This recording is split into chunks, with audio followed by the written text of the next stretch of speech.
I I get asked a lot how did I meet my wife. I met her at a comedy club a number of years ago, and I couldn't see her because of the lighting. I heard her. She had an amazing laugh. She had an amazing laugh, and it would move around. And I assumed it was a waitress because I didn't think an audience member was just hopping from table to table, you know. So anyway, I asked somebody when I got off the stage. I said, "Oh, that laugh, who was it?" They knew right away it was Tammy. She had this just husky, really just cool laugh. And after 27 years with me, it's gone. I never hear it anymore. But it was, every now and then I'll hear her in the kitchen just laughing, and I'll run in to see what she's laughing at, and it ain't me. So, um, but I just immediately I saw how gorgeous she was, and I was just drawn to her. And she had a 2-year-old son when I met her, and that was November. And I was living in LA at the time. She was living in Ohio, so we developed a relationship long distance, and I asked her to marry me in April at Cleveland baggage claim because I'm a romantic guy, and yeah, and she said yes immediately, and she had no idea the baggage she was picking up that day when she said yes. She really didn't. And that was April. And May she got pregnant, and then we got married in July, and Ryan was born in January. And I went from single and traveling 50 weeks a year I was doing on comedy clubs and casinos to married and 2 children under the age of 3. And a year later, not even a year to our marriage, it was my first trip into to AA was well. Actually, I went in at 25 years old. I didn't stay. I wasn't near as sick as those people. So, yeah, I'm 25. I'm listening to these people. Oh my gosh, man, you people are whacked. You know. So anyway, I was still doing cocaine while I was going to the AA meetings. You know, it's just the desire to quit drinking. You know. So anyway, I'm 31 years old, and on July 5th, July 6th, I told my wife I need to go to Alcoholics Anonymous. My father, I was 2 years into to my AA journey when my father asked me one day. He said, "What was the catalyst that?" Because my dad wrestled with alcohol his entire life, and he knew that people alcoholics just don't walk into Alcoholics Anonymous because people are laughing and having a good time, and hey, I want to just check it out. Something had to happen, and I told him the truth. I beat my 6-month-old son in a crib. Ryan was born in January, and on July 5th, the day after the July 4th, that evening at 3 o'clock in the morning, he was crying, and I couldn't get him to stop, and I pounded on him, and Tammy sat on the end of the bed and fed him, and in the middle of all of that rum and cocaine, it hit me that my son got beat because he was hungry, and the shame that washed over me. And I just didn't think it was going to get any better. So I looked at Tammy and said, if you don't take me to Alcoholics Anonymous, I won't go. And if I don't go, we can't be married. We're not even married a year. And she's got her husband telling her. She already had one child with another guy, and now she has another child with a guy. I can't imagine the fear that washed over my wife that night. But then when you're a selfish, self-centered, narcissistic pig, you don't think of those things. So she took me to Alcoholics Anonymous the next day, and they told me to pray. I said, to what? My father told me when I was 14 years old there was no God. My dad took the time to sit me down and give me his view on the universe at the age of 14. And at that time, I was an avid baseball player. I won't go into details on that, but I just lived and breathed baseball. By the time I was 19 years old, I haven't touched a baseball probably since I was 20. I threw it back in God's face. I became an atheist on that day. I wouldn't say I was an educated atheist. I couldn't defend the position. I probably couldn't defend it today. I've listened to every argument you could have on either side of it, and there's arguments for all of it, I guess. I don't know. All I know is that I didn't believe in God, and I lived my life for me, and everything about it was about me. And now I'm 31 years old. I got a wife and 2 kids. I could tell people all the time, young men, I said, you can be single, and you can live a sinful life, a really deep sinful life as a single man, but nothing will draw out the bankruptcy of your life quicker than getting married and being with another human being. And then those small children who love you unconditionally will really draw you out and on who you are and how deep it goes inside you. And I sat there and in those meetings, and they told me, you lie, you die. It's a program of honesty. I couldn't believe in God, but I could sit there and I would tell the truth. I'd raise my hand, and I'd go, I don't like you, I don't like you, I don't like you. I was trying to get fired from a 12-step program, actually. I was kind of hoping somebody would come over and go, you know what, you've been here a while. Nobody likes you, you know. I was angry, bitter, jaded, and cynical. I really was.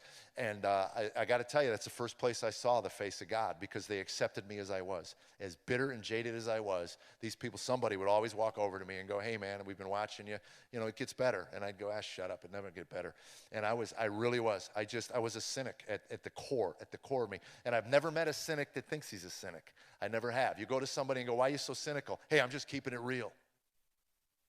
Just keeping it real, man. Life sucks. Wow. That's inspiring. So I went to those meetings. I kept going because they told me to go. And they said to pray. I said, to what? They said, find something in the universe bigger than you. And I just couldn't get my head around that, because there was nothing in the universe bigger than me.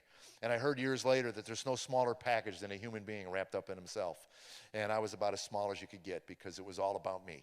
And that's the way I lived. I tried to do it, and then God put it on I didn't know God. I didn't have a relationship with God, but I believe to read. I started reading. I never read a book my entire life until I hit the age of 31. I got sober. It's amazing when you're not nursing hangovers and worrying about how to stay out of jail long enough. You know, you got spare time. You know, and a man can only bowl so many frames. So I started reading, and I started with Road Less Traveled. And I remember the opening line of that book: life is difficult. When it can be accepted as such, it no longer becomes difficult. It just becomes is. It's a series of problems that need to be solved. So that's what I realized, that my life was a series of problems that needed to be solved. So I started reading books on how to solve the problems. It started with self-help, and I started with John Bradshaw's stuff on family dynamics. I figured my dad was an alcoholic, my brother was an alcoholic, and I'm an alcoholic. So I got to see maybe there's something connection there. So I started reading about, and I found in John Bradshaw's stuff, it was interesting that in a dysfunctional family, and ours functioned, they all function. There's just there's better ways to function. And in my family, they said the baby, the youngest, which is me, is normally the comedian, the good-natured one. And I found out those are the ones that get the worst beatings until we get our timing down. You know? You walk into hey, got one for you. Bam! Okay, maybe next week. You know? You know. So that made sense to me. That resonated with me. So I read the family dynamic stuff, and then I got into the codependency, Melody Beatty stuff, and then I started reading New Age spirituality. I figured maybe there was something to this higher power. I didn't quite get my head around it, because I would look at people after 4 or 5 years in the program, and they'd say, you need to get that higher power thing. And I go, what is that? And they go, well, it's whatever you want it to be. It's whatever you can grasp onto. You know. And I'm going, well, look, if I'm making up a deity, doesn't that make me delusional? I mean, either God exists or he doesn't. I get that, but I'm not going to sit there and make one up. Because if I'm going to get on my knees when life happens, and I mean life, where there's a loss of a job, a loss of a loved one, or cancer, and I'm going to get on my knees and pray to a deity, and at what point do you praying to this thing you made up, and you go, your brain just goes, you made this up. What comfort comes from that? I'm not going to make something up. So that started me, and I got into New Age, Buddhism, and all of that, and I tried. I dabbled in all of it. I meditated. I I did the chants. I did the New Age, where you affirm yourself. You walk in front of a mirror and you tell yourself that you're valuable and you're handsome and people like you. And I couldn't even look myself in the eye. It was so pathetic. I'm like, God, this works for people. I'm like, whatever. I just wanted an answer to a bunch of questions, and I kept getting questions, and it didn't matter what I bought or what I read or what I saw or what I heard. And it would resonate, and it would resonate inside me. I remember listening to a speaker one day, and he had a great talk on relationships, and he said that his relationships prior to Alcoholics Anonymous, or prior to a relationship with God, was pretty simple. He said, I had a bag of tricks, or a routine that I did with every girl I ever dated, and there were like 8 or 10 things that I would do. I would take her to a restaurant, I would take her to a movie, a special movie, and I had a place up in the Hollywood Hills that he said that I would go, and I would tell the girl that I was with at that time, I've never taken anybody up here. Ignore the other footprints. But he had a routine, and I listened to this, and I realized prior to meeting my wife, I had a routine, and my routine was a lot shorter than that. I had like 3 or 4 things, and then when conflict would enter the relationship, I would flee. I hated conflict. There was no conflict in our resolution in our home. My dad was the law of the land. You'd come in, and if you disagreed with him, he'd either hit you or throw you or scream at you till you backed off. So I just learned to hate conflict. And Scott Peck said in Road Less Traveled, true love can't even begin till conflict enters a relationship. You cannot have a conflict-free human relationship. You can't. It doesn't exist. Only love can grow from conflict. Everything that leads up to that first moment of conflict, Scott Peck says, was put there by God. It's an illusion put there by God to keep the species going. That's what draws us together. That euphoric feeling that everybody keeps chasing after they get married for 8 years. And I just want it the way it was when we were dating. Well, it ain't going to happen. Doesn't exist. And conflict could be simple. I want pizza for dinner. Well, I want Chinese food. Now you got conflict. Now you got a chance. So I hear this, and I'm thinking all I need are new tools. All I need are new tools. And it resonated with me. And I'm thinking, oh, man. So I run home, and I play the tape for Tammy. I go, listen to this. This is amazing. We listen to it. She's weeping, and I'm thinking, this is great. We're gonna move forward. And she goes, if you want a divorce, be a man and ask for one. What? That's what you heard? And that's when I learned. It's not what I say, it's what she hears me say. Oh, I've been married long enough now, I could say something to Tammy, see her reaction, and go, what'd you just hear me say? So now when I have something I want to play for my wife, I play it for the neighbor's wife, and I go, what did you hear in there?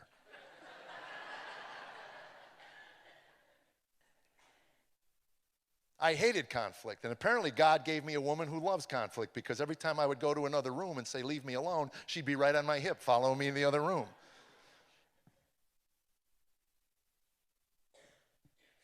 And I punched holes in walls, and I slammed cabinets, I broke dishes, I screamed and I hollered. One night I was putting my son to bed. He was like 6 years old, and he said, Daddy, you win. That was after I stood on a chair in the kitchen, and I yelled at my wife until she fell to her knees. I was standing on a stool, yelling down at my wife until she fell to her knees and wept. And I put my son to bed that night, and he says, Daddy, you win. I go, what do you mean? He goes, you win. You yell, Mommy cries, you win. Is there anybody in this room that thinks this is the way I wanted to live my life?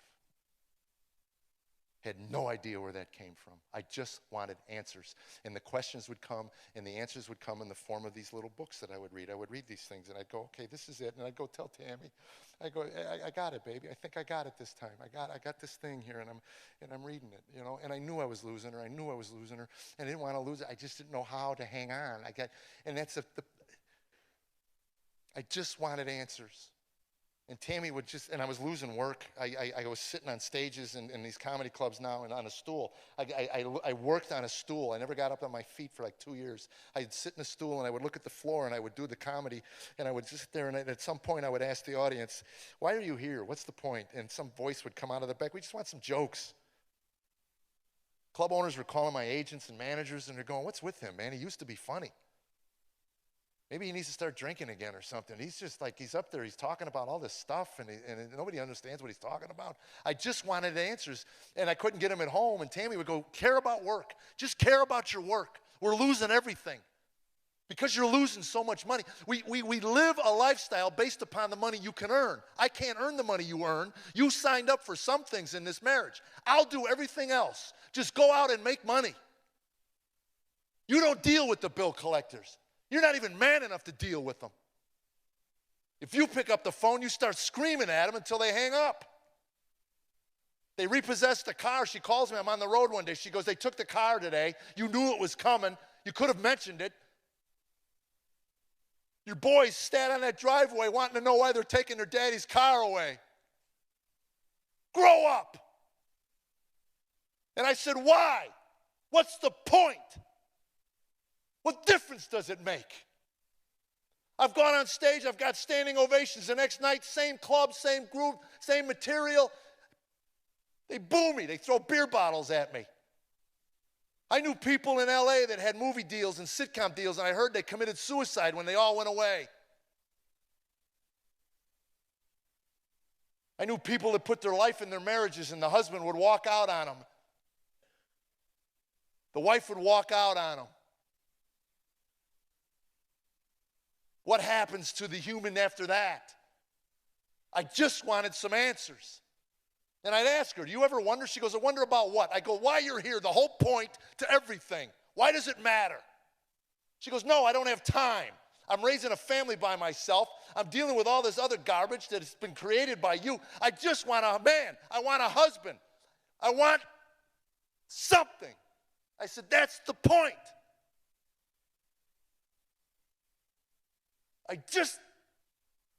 I'd look in those rooms and I'd see these AA people and they were happy and content and at peace. And I go, why not me? Why not? I did my work. I read all the books. I did all the 12 steps. I did everything. Where's my peace? That's all I want. Is that too much to ask?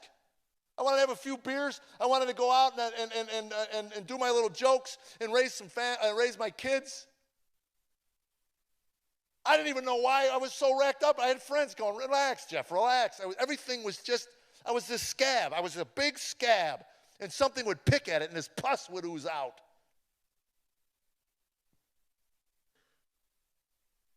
Don't know why. And finally, Tammy asked for a divorce. We're sitting at Toys R Us at a Christmas time about 17 years ago. She says, do you want a divorce? I go, if that's what you want, babe. That's how we decided to get to the most life-altering decision a man and woman will ever make. It will affect your life forever. Good, bad, or indifferent.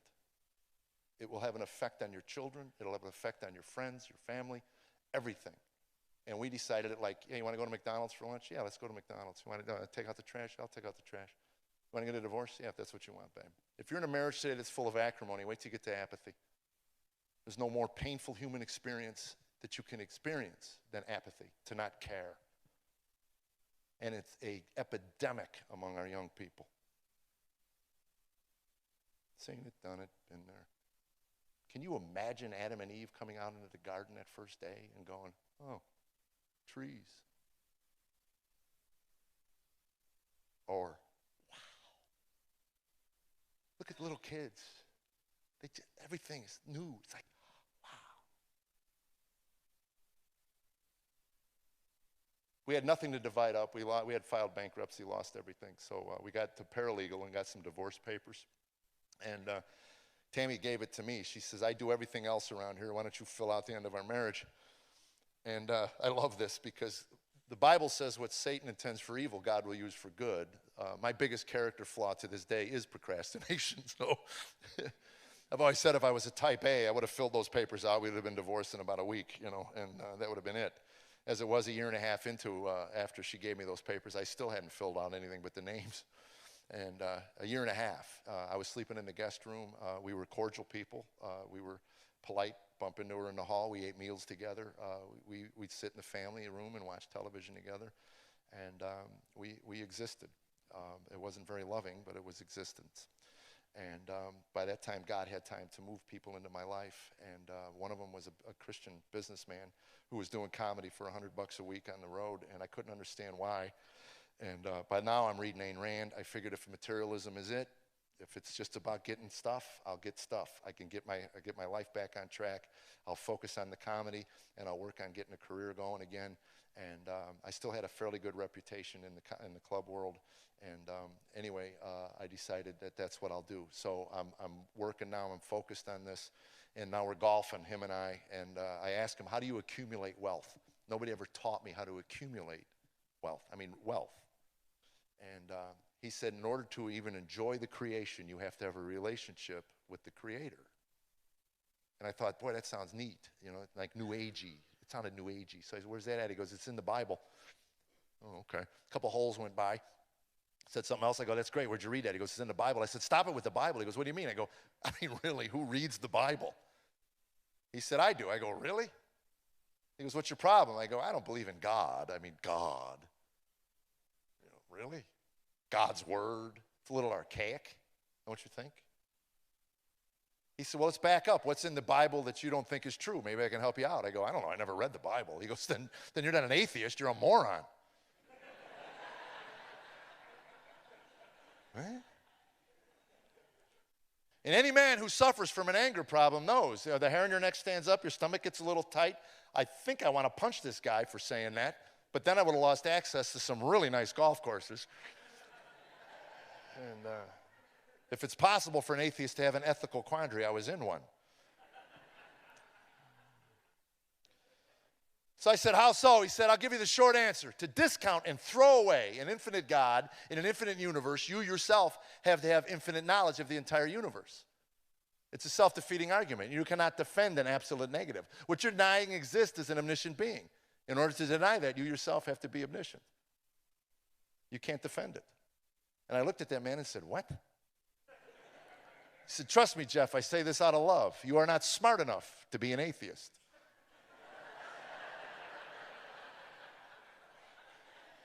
I'll be honest with you, I wasn't smart enough to figure out if the man was insulting me or not. Because I said to him, you don't know either. He said, I believe I do. And he said, I believe if you open your mind a crack to the God of the Bible and started studying that Bible, that God could flood through that crack in your mind into your heart, into your soul, and reveal the true universe to you, the way the universe is set up and aligned and all that. And I said, yeah. And he said, I'd like to help you out. I go to a church in Denton, Texas, Tom Nelson's, Denton Bible. He said he teaches the Bible. He does not tell you to check your brain at the door. He makes you reach intellectually, and he says, I think you would enjoy that. And I said, would it cost me any money? He goes, nope, I'll sign you up. And then, can I send you a Bible? I go, if it doesn't cost me anything, you send me whatever you want. So the Bible came. I threw that in a junk drawer. The tapes started coming. And for a year and a half, those tapes came, and we had a friendship. It was basically revolved around comedy and golf. And he never once said to me, I sent you tapes. Did you listen to them? I sent you a Bible. Did you open it up? He'd end every conversation the same way. Hey, how are you and Tammy doing? I go, not too good, Phil. We're going to get that divorce at some point. I got to fill those papers out. For a year and a half. He'd say, we pray for you every night, me and Carol, my wife. We pray for you guys. And it meant nothing to me. I go, that's great, Phil. And he goes, no, I want you to know. We want your marriage to work. And I go, I don't get that, but okay. And he'd say, well, that's the way I think God put you two together for a reason. And I go, yeah, whatever, Phil. It's got to work. So anyway, the year and a half goes by, and Tammy says, we got to fill those papers out. Finally, I filled them out, notarized them. We got them notarized by a notary. We're on our way to the courthouse to drop the papers off to end the marriage. And 10 minutes from the courthouse, Tammy says, pull the car over. We're on the interstate in Phoenix, Arizona. She says, pull the car over. I said, for what? She said, as we pull over, she said, this is wrong. And Tommy Nelson always says, every man needs to get downwind from himself to get a good whiff of the kind of man he is. And I had gotten a whiff of the kind of man I was. I knew that I was bad. There was nothing about me that was redeeming. I couldn't change. I didn't seem to change. And I loved her. I did love her. And I said, you're out. She said, what are you talking about? I said, you're out. We drop these papers off, and we get the divorce. You're out. You've done your duty. You've 8 years with me. You've earned the right to be loved the way you deserve to be loved. I don't know what's wrong with me, babe. I really don't. But I'm trying. I just don't know what I need to read. I don't know what I need to. But you deserve better than me. And she said, I'm not going to do this. Let's go home. If you're looking for grace, that's what grace looks like, smells like, and is. There's no earthly reason why she said go home. And we went home, and we tried. And summer came that year, and she says, I'm taking the kids to Ohio to go with to be at my parents'. And while I'm gone, you got to get your life together. If you don't want to do comedy, don't do comedy. But you got to do something. We're losing the house. We were a couple months out of our mortgage at that point, and they were contacting us. And I said, I'll work on it. And she gathered up these Bible tapes, year and a half's worth. They were everywhere, on the fridge, under the sink. You ladies can imagine, she's been cleaning around them for a year and a half, collecting dust, everything. She gathers them all up, and she brings them into the living room, and she throws them on the floor before she leaves. And she says, you either listen to these things or I'm throwing them out. And that little voice, we all have a little quiet voice inside of us. And by the way, I would like to mention, if I was the devil and I wanted to wipe God out of the minds of people, of his creation, I would create ambient light to eliminate the awesomeness of the stars. When my son was in Iraq, his first email home was, I can't believe all the stars. This is amazing. Dad, I'm telling you, it's amazing. I'd eliminate the stars, so when you looked up into heavens, you saw 2 or 3, and you go, what's so amazing about that? And then I'd create the iPod, and I'm not saying the iPod is the devil's creation. All I'm saying is I just create noise that fits inside your head so that God's voice, which is quiet and still, can't be heard. Because one day I'm walking by that pile of tapes, and that little voice says, open one up, and I walk back, and another voice says, there's nothing in there for you, and I start to walk away, and this struggle goes on. And I'd like to ask somebody, where does this come from? Where does this struggle come from? I had never had a problem going to a music store, buying a Bruce Springsteen tape, and pulling it out and putting it in my cassette. Now I got a bunch of God's word sitting on the floor, and this struggle comes in. It's nothing but biblical trash. That's when at one point my head screamed at me, it's biblical trash. And I start to walk away, and it's like open one up. So I finally just walk over there like it's on fire, and I rip one open, and I throw them on the floor, and it's Ecclesiastes. I couldn't even pronounce it. What is this? Ecclesi. I got to get the Bible out of the junk drawer. The Bible never left the junk drawer, because once you put something in a junk drawer, it never leaves. Until you get a shed. That's a suburban version of a junk drawer. So now I put this tape in from the Ecclesiastes from a pastor in Denton, Texas, that a year and a half, I don't even know when that arrived in the mail, but all I know is it's the first tape. And it starts out meaningless, meaningless. And I went, what's meaningless? What's meaningless? And it went on to talk about Solomon's conclusions and the book of Ecclesiastes. And years later, Christians said to me, the first time I shared this at a church, somebody grabbed me, God used Ecclesiastes? God used the book of Ecclesiastes to lead you to Jesus. I go, I don't understand you. He goes, well, it's a fairly cynical book. I go, well, you didn't know me like God knew me. Trust me. I found Ecclesiastes the most exhilarating thing I'd ever heard. Meaningless, meaningless. It's all meaningless. Everything is meaningless. There's no purpose. Everything. I was like, and then what I got out of that first tape was this. Life without God will have no meaning. Without meaning to your life, there's no purpose to your life. Without purpose to your life, you might as well off yourself. And I'm thinking, wow, that's in the Bible? So I ripped open every envelope looking for more Ecclesiastes tapes. There's got to be another one in here. And I put that in there, and this is it. This was another one of Solomon's conclusions. Again, paraphrasing what was in the book by this pastor. But it was, if happiness was an act of human will, we'd all be happy. You ask anybody in this room what you want out of life. I just want to be happy.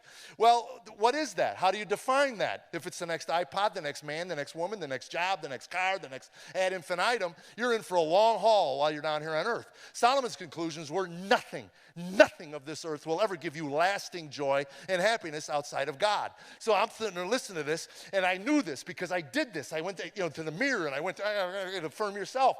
Oh, what a load of garbage that turned out to be. All I wanted to know was I'm listening to this, and something is happening inside of me. And at one point, I wanted to run on the lawn and hold the Bible up. Has anybody read this thing?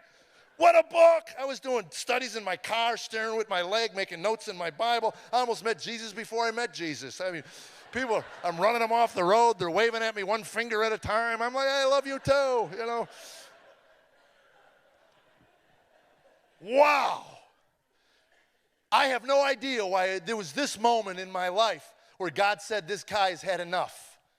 For the first time, I realized that I wanted an explanation for all these years. I wanted somebody to explain to me God so that I got it, so that I understood it, and it made a difference in my life. But the truth was I needed a revelation from God. Without the revelation, the explanation means nothing. And all of a sudden, everything was starting to change. The way I talked to people, the way I looked at people. I'm talking to my wife on the phone, and I'm going, babe, there's something going on. But she had heard this 1,000 times. It was just another one in a long list of things. And I remember when she came back that summer, and she says, how was your summer? I said, I'm a born-again Christian. She goes, what does that mean? I go, I don't know. I heard the term,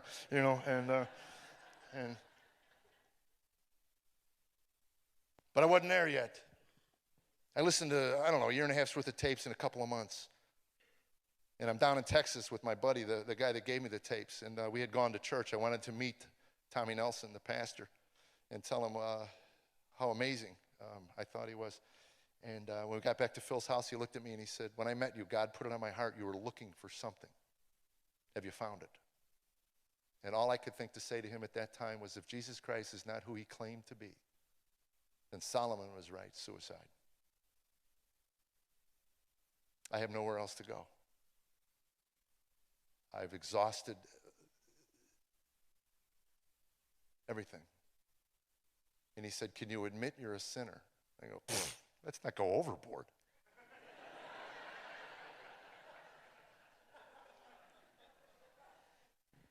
When God gets a man downwind from himself, admitting you're a sinner is really, yeah. Yeah, I fall a little short. I gave my life to Christ, all of it. I said, if comedy is what you want me to do, you take it, you do something with it. I'm done. You want me to be married to this woman? I submit to you everything. My best efforts got us 10 minutes from divorce court. You want me to be a father to these boys, then you're going to have to show me how to be a father to these boys and love them. Because I don't know how.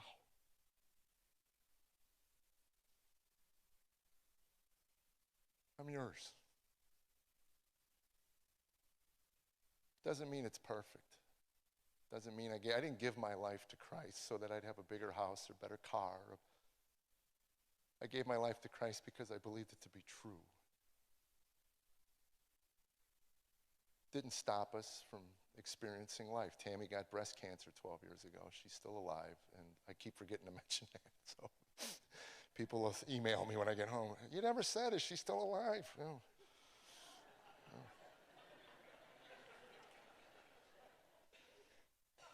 So I owed the IRS $50,000 when we gave our life to Christ. I never thought I could pay that off. It took me 7 years, but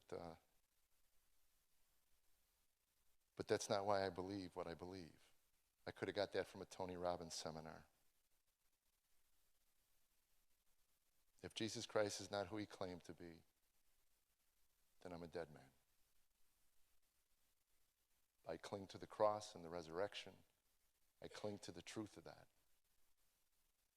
And I don't care what you believe, the last inch is always a leap of faith. And it's not perfect. Tammy started menopause.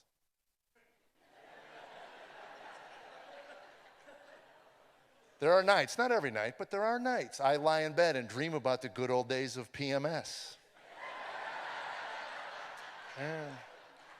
I can't get the home cold enough for her on some weeks. It's 48 degrees in my bedroom. I got meat hanging off my curtain rods. She'll walk in at 10 o'clock and turn on a 64-bladed fan she installed. I had to bolt the furniture to the floor to keep her from getting sucked through the roof. And she stands in the middle of the room. Why is it so hot in here? Why is it so hot? I can't see her from the fog coming out of her mouth. Oh, and then she wakes me up to feel her night sweats. Is that even necessary? I'm sound asleep. She zips my parka open while I'm laying there. Jeffrey, wake up, feel this. It's disgusting. Look at me. I'm just laying here. There's like a furnace in me or something. Boy, you're lucky you don't have to go through this. You know, I wouldn't if you quit waking me up.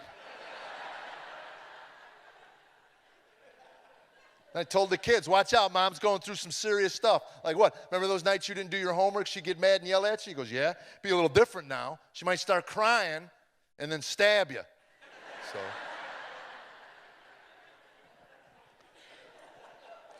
And one more thing before I go. I want to share this last one. I've been sharing this story for a lot of years.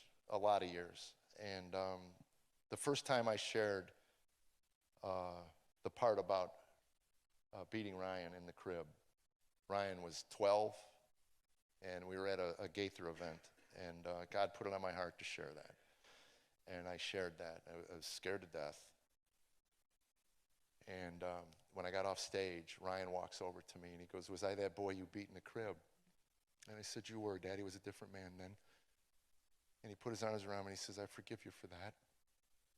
And I didn't realize, even now, I mean, it's amazing to me. If more fathers and sons would just, I forgive you. If I'd have went to my father and said, I forgive you, my father would have looked at me and said, for what?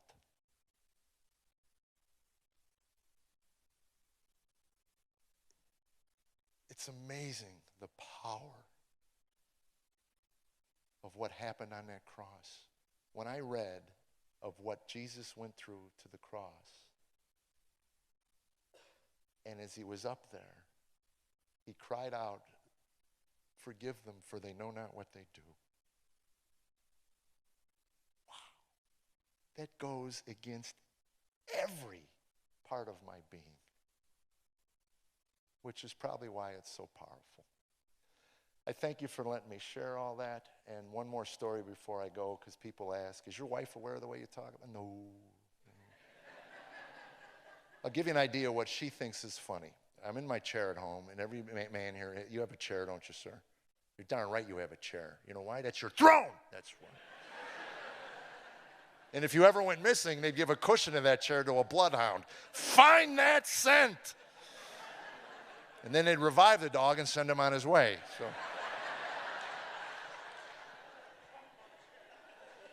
So I'm in my chair. Tammy comes up behind me, give me a little neck rub like that. She's scratching my head like that. She got her arms around me like that. She's nibbling on my ears and my neck, kissing me like that. A couple minutes, really nice, and pat me on the head like that. And then she kisses my top of my head. She pats me. She said, "I love you, Jeffrey." And as she's walking away, I go, "I love you too, baby. That was nice." It was nice. 27 years, that's nice. 10 minutes later, my son walks in. He goes, "Hey, Dad, who drew the smiley face on your bald spot?" Yeah, what I thought was fingernails was permanent marker. She's back there scratching artwork on my skull, so don't feel sorry for her. She's sick and she's twisted. So thank you guys very much. God bless you.